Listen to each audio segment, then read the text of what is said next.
Hello and welcome to Mimi's Sketchbook. Today my illustration was inspired by Paul David Tripp's book New Morning Mercies, and today is August 17th. We are in the midst of tomato season and the weather has been good and lots of sun and warm weather, and so there is an abundance of tomatoes and they are ripening up like crazy. One of my favorite moments in the garden is when I can stand there and just pick the sun-warmed, ripened tomatoes off the vine and pop them into my mouth. I don't know why, because I've been doing this for years. But when that flavorful, tangy, and sweet tomato bursts open in my mouth, it's always a surprise, like it's the first time I've ever tasted it. By far, my favorite tomato to grow is just the simple cherry tomato. I think they have the most flavor. And I'm not interested in canning or preserving any of the tomatoes. I just like to eat them just as they are, or to make a simple sauce that has become a family favorite called Aunt Jessie's sauce. And it's named after my youngest daughter because she came up with the recipe and we all love it and request it whenever our family gets together. So it's very easy. You just throw some cherry tomatoes in a fry pan with some olive oil and you cook it until the tomatoes burst open. Add a little garlic, salt and pepper, and some red wine, and let that reduce a little bit. And then I add a little bit of sugar. Throw in some fresh basil. And that's it. It's quick and easy, and the flavor is amazing.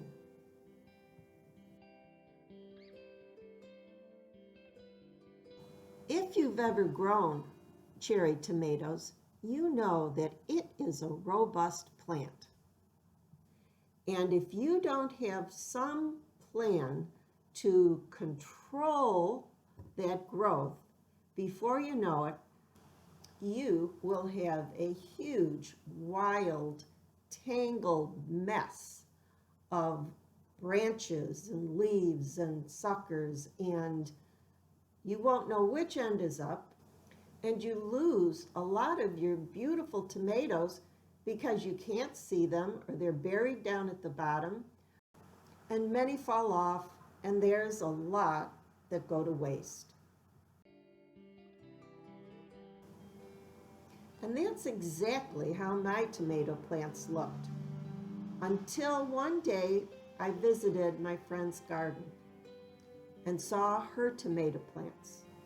They were lined up across the back of her garden, trained to grow up 8-foot stakes. And the branches were majestically spread out to either side of the main stem. And it was as if they were offering these amazing clusters of cherry tomatoes that were hanging down to the gardener. The image of that garden had a huge effect on me. I realized that gardening was a lot more than sticking a pretty plant in the ground, occasionally watering it, and pulling a weed here and there, which is what I was doing. Whereas my friend loved to grow things. She took the time to learn what each plant needed.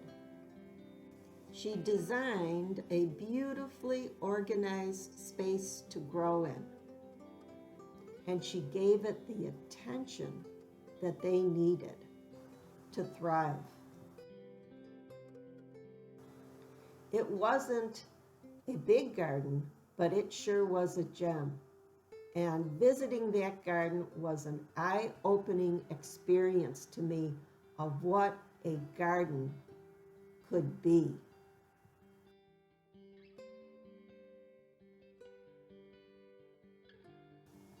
And that day she taught me how to stake and prune tomatoes.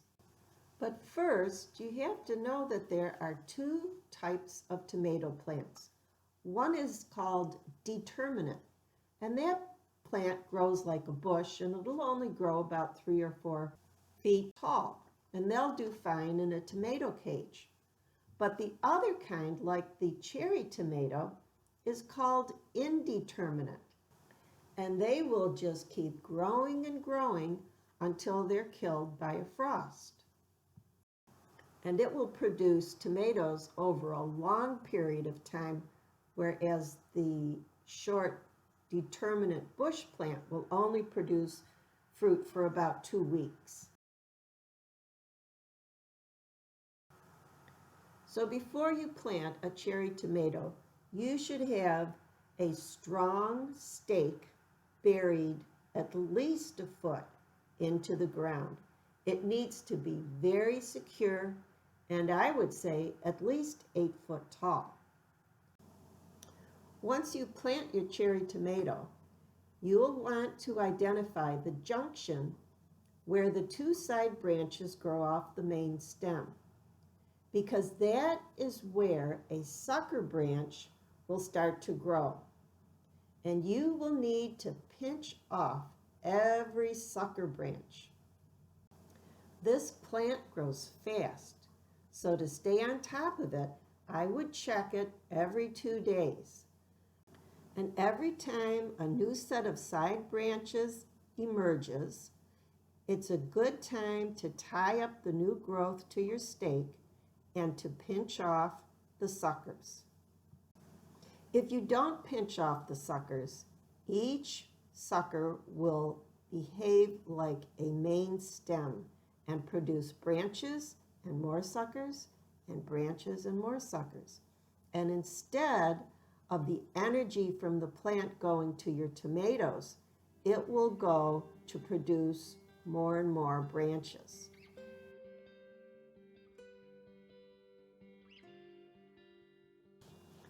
Today in his devotions, Paul Tripp says one of the most basic sins in relationships is inattention. We make greater commitments to our gardens than to the people we say we love. And when he mentioned gardens, he really got my attention, and I knew exactly what he was talking about. Just like the tomato plant, if I am attentive and support it so it grows upright and prune away the suckers, I can look forward to an abundant harvest. But if I neglect it, it will grow wild and out of control. And it seems like relationships are in a way like plants.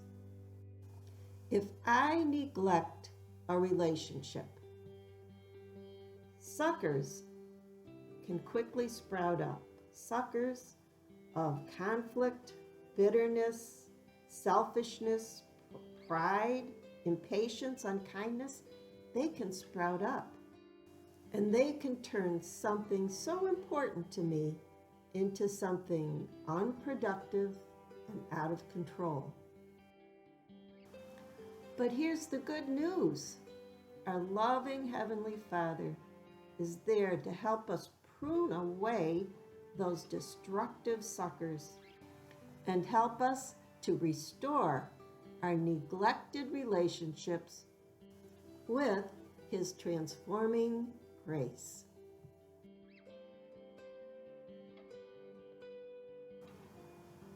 So thank you for joining me today at Mimi's Sketchbook.